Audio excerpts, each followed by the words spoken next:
14 Days in Beijing, Part 2. The Journey Continues. Chapter 4, Part 1. Full Circle. April 7th, 2019. Day 4. 起床时间到了。 It's time to wake up. The guard yells on the intercom to wake us up for our morning routines. 15 minutes later, breakfast comes by the cell. They switched it up today and instead gave us boiled eggs and rolls and the salty vegetable. Not interested in the eggs, I let someone have mine and dive into my salty vegetable sandwiches. I clean my mess up and go run some water under my armpits to freshen them up. Around 8 o'clock, the guard comes by to do counts. An hour later, the nurse comes by, and lastly, the trash man comes through to collect the trash. Our usual routine continues until around 10 o'clock when the guard comes by the cell. He has a paper in his hand and begins reading it.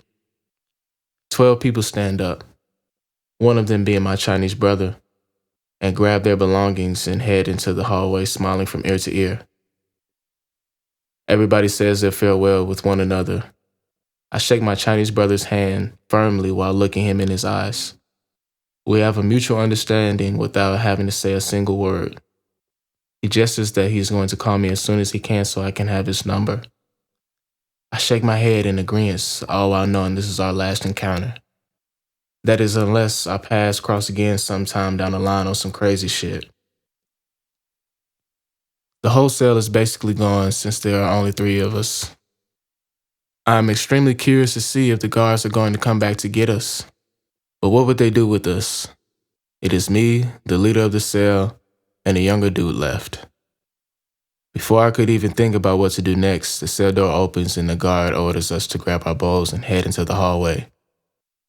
I am hoping that we are finally going to get out of here. We walk down the hall and stop at cell 207.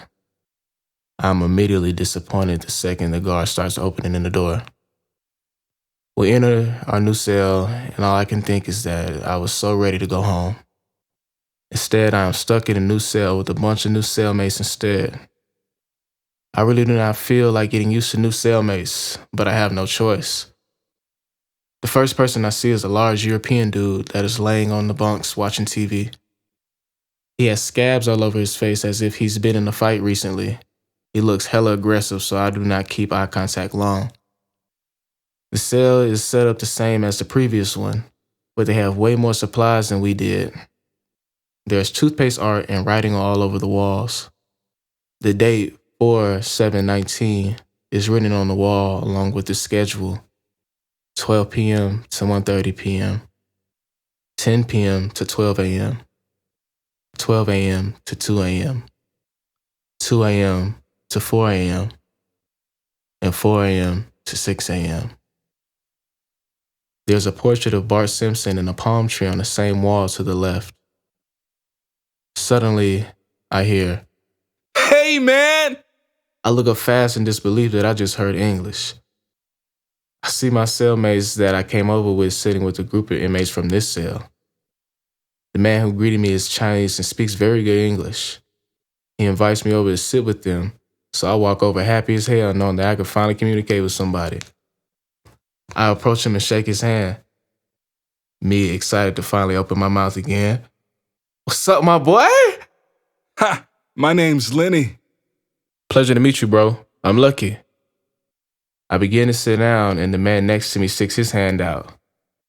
Hey, my name is Victor. I snap my head in shock and shake his hand. I cannot tell what he is, but I guess European. Me. "Damn, what's up, my boy? You speak English too?" Man, I've been going through it the past 2 days not being able to communicate with anybody. Yeah, your cellmates here were just telling us how you were the only English speaker over there. The cell leader from my previous cell began speaking to Lenny in Chinese in reference to me. He says that he's happy that you have people to talk to now. They were all worried about you the past couple of days because you looked so miserable. Having someone to finally fill in the missing pieces to these conversations is refreshing, and things are now making sense. Me. Damn. I've been living with these boys for 2 days without being able to communicate with them, even though I wanted to. I appreciate them for looking out for me. We could really learn about each other now that we have a translator. Lenny begins translating my response to the old cell leader. I turn to Victor. Where you from? Brazil. A world. That's dope as hell. I'm from America, Atlanta to be exact. To be a little more specific, I'm from a small neighborhood called Rose Garden in Smyrna, Georgia. Shout out to the whole RGB. I'm from California. Oh, I know you cool as hell then. Everybody I know from the West Coast is chill and laid back. I have family all throughout Los Angeles. What's RGB? Rose Garden boys. Rose Garden is one of the oldest neighborhoods in Smyrna that's still standing to this day. My hood is historical where I'm from. Ha, cool, man. What are you here for? Me smiling and shaking my head. Weed. Dude, me too! We both burst out into laughter. Victor, what about you? I got arrested for teaching.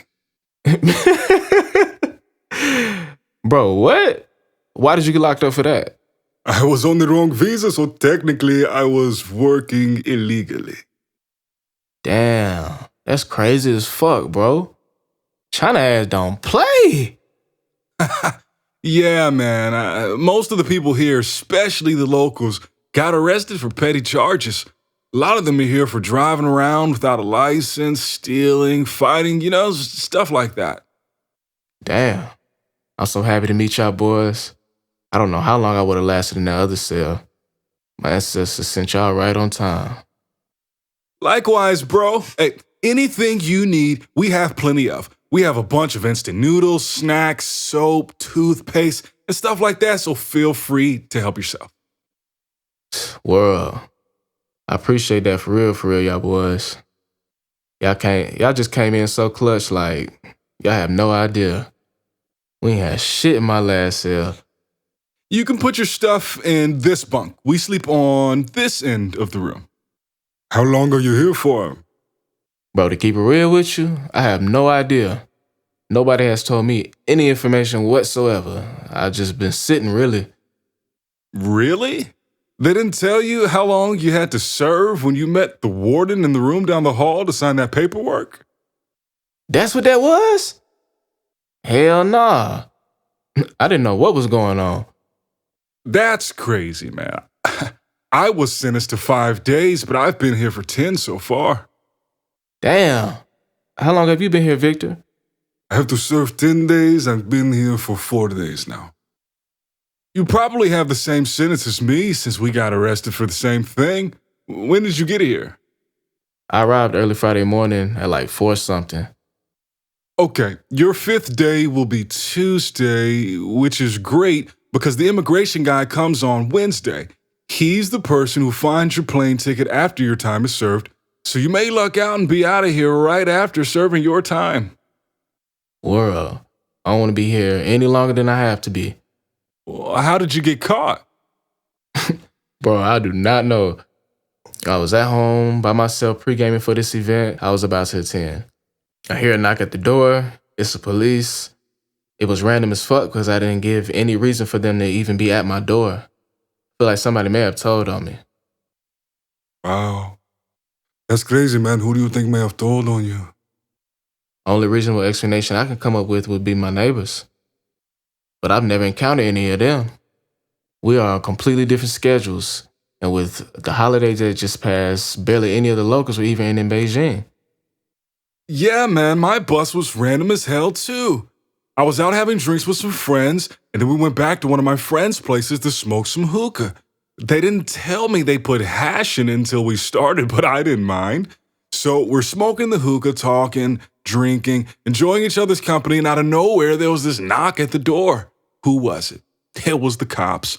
They came in asking a bunch of questions pertaining to drugs, drug tested us, and it was over with. Yeah, it was quiet for me when they brought a drug test out too. Were the friends you got caught with foreigners? No, they were natives. The cops didn't even believe I was American, so they told me to squat down. They saw that and then they believed me. Yeah, these Chinese folks' squat game is on 100.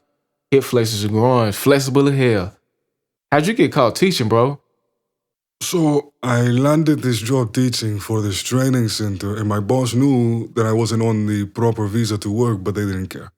I worked there for a couple months and enjoyed it. The kids were amazing, the work was pretty easy, and I was getting paid pretty well under the table.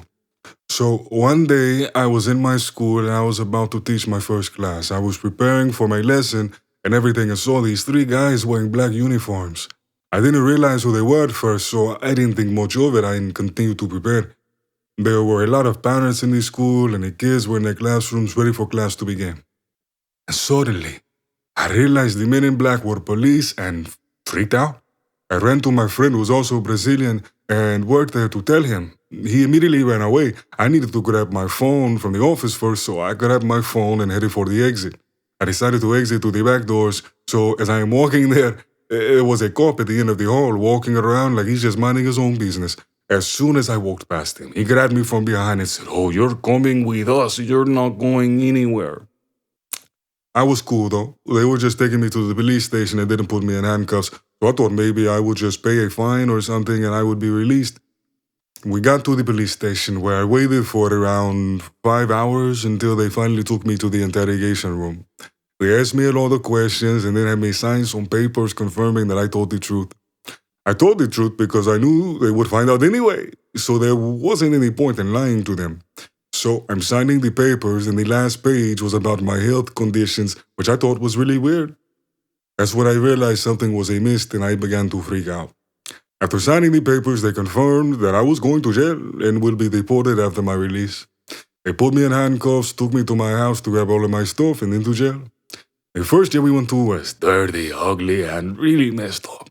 At first, I thought I was going to stay there, but I was only there until they finished all the paperwork. When they were done, they told me they were going to take me to a jail with foreigners in it so I wouldn't be alone.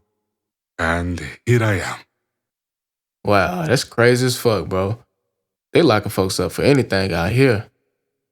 What about cuz up in the front of the cell? Oh, yeah, we just leave him alone. Not even the guards mess with him. He must be throwed off. He got released a few days ago, but when they got to the airport, he managed to slip away from the cops. Yeah, he was on the run before they caught him, then he put up a fight. That's why he has all those scars on his face and head. Hell yeah, that man throwed the fuck off. Damn, where cuz from? Somewhere in Russia.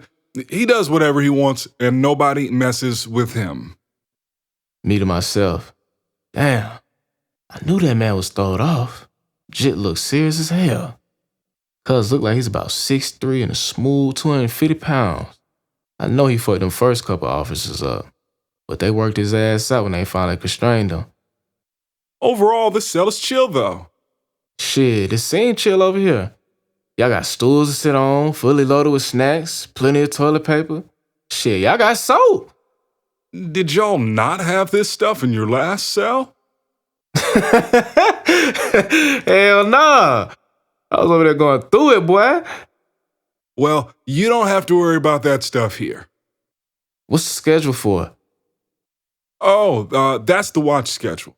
So there are 2 people who must take watch during bedtime, so we have shifts throughout the night. Everybody has to take watch at some point to make it fair as possible. It's almost time for lunch. I wonder what we're having. The clock strikes 11 and the chef comes by the cell and hands us our rolls and soup. We have carrots and chicken soup today. Everybody gets excited knowing that there's meat in the dish, but I really have not eaten meat since coming to China, sticking mainly to lamb or seafood, so I was not really moved by the chicken. I wait until everybody fixes their bowl before making mine. I pick around the chicken and get as many carrots as I can. Once my bowl is full, I sit down next to the boys to eat. I take advantage of the new resources at my disposal, so I take my bar of soap to the bathroom to wash my armpits. They are overdue for a cleaning, so I wash them about 3 times. Noon hits and it's nap time, so everybody begins laying out their sheets. Foreigners sleep on the bunks towards the back of the cell. I lie down next to them and begin reflecting on the impact of this energy shift. The sale brought a lot of hope back to me, and I know that this is only going to continue to get better from this point on. I silently thank my ancestors and ease my mind for rest.